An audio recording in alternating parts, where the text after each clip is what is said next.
एंटिस्थेनेस की संपत्ति। यूनानी दृष्टांत। एथेंस की व्यस्त गलियों में जब किसी दार्शनिक की आवाज भीड़ के ऊपर उठती थी तो वह कभी कभी जैतून के बागों में बहती हवा से भी धीमी लगती थी। लेकिन एंटिस्थेनेस, जो सुकरात के शिष्य थे, उनके शब्द कांसे की तरह थे, दुर्लभ, सरल और अडिग। वह न तो सोना पहनते थे, न ही उनके पास जमीन थी, और न ही वह शाम को प्यालों में भर भर कर शराब पीते थे। उसकी संपत्ति देखी नहीं जा सकती थी, उसे गिना नहीं जा सकता था। वह मानते थे कि गरीबी और समृद्धि खजानों के संदूकों में नहीं, बल्कि आत्मा में शुरू होती है। एथेंस में कई लोगों के पास जहाज थे, उनके खेतों में गुलाम काम करते थे, लेकिन वे हर दिन और अधिक के पीछे भागते रहते थे। वे नए घर बनाते, उन्हें दीवारों से घेरते, फिर भी ठंड महसूस करते थे। वे चांदी की थालियों में खाते, लेकिन भूखे ही रहते। एंटिस्थेनेस ने देखा कि कैसे दो भाई, जिन्हें बराबर संपत्ति मिली थी, उनमें से एक गरीब की तरह और दूसरा संतुष्ट व्यक्ति की तरह जीवन जीता था। एक हमेशा भीख मांगता रहता था, दूसरा हमेशा देता रहता था। उन्होंने महसूस किया कि फर्क मात्रा में नहीं, नजरिए में था। एक खुद को गरीब मानता था, दूसरा खुद को खुश। उन्होंने अत्याचारियों को सुना जो सोने के लिए हत्या करते थे, सिक्कों के लिए शहर जला देते थे।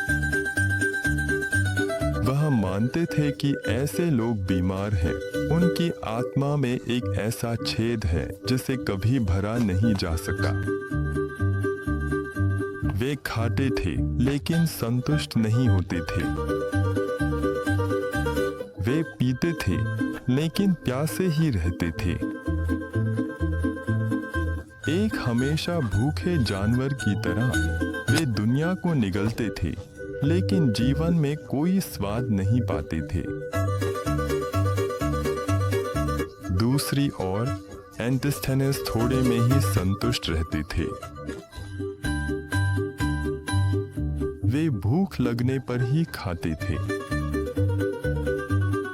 प्यास लगने पर ही पीते थे,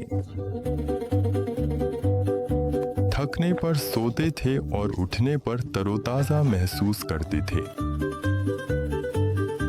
उनकी दीवारें महलों के संगमरमर के खंभों से भी ज्यादा गर्म महसूस होती थी। उनका बिस्तर राजाओं के सोफों से भी ज्यादा मुलायम था।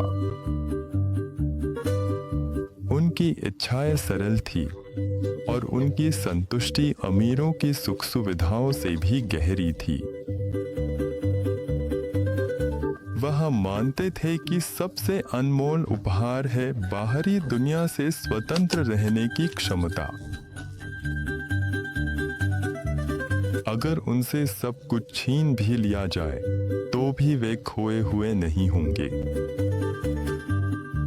उन्हें पता था कि वे काम करके जी सकते हैं और कभी अपनी गरिमा नहीं खोएंगे।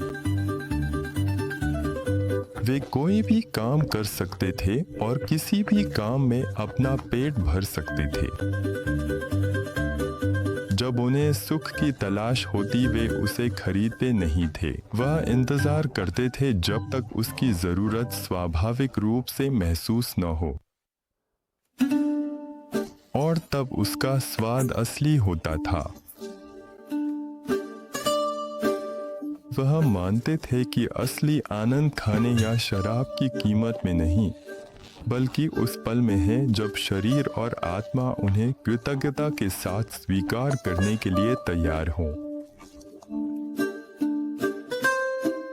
उन्होंने उन्होंने सिखाया, जो व्यक्ति थोड़े में संतुष्ट रहता है वह उस व्यक्ति से अधिक शुद्ध है जो महंगे के पीछे भागता है, क्योंकि जो अपने पास मौजूद चीजों में संतुष्ट है वह दूसरों की ओर हाथ नहीं बढ़ाता। इसमें उन्होंने संपत्ति का सार संग्रह में नहीं बल्कि पर्याप्तता में देखा,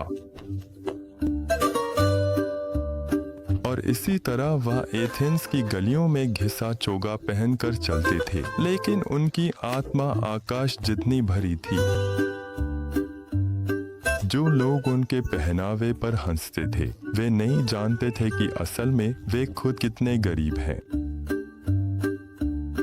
ऐसे समृद्ध जीवन जीने के तरीके जानने के लिए चैनल सब्सक्राइब करें बिना ड्राकमा खर्च किए।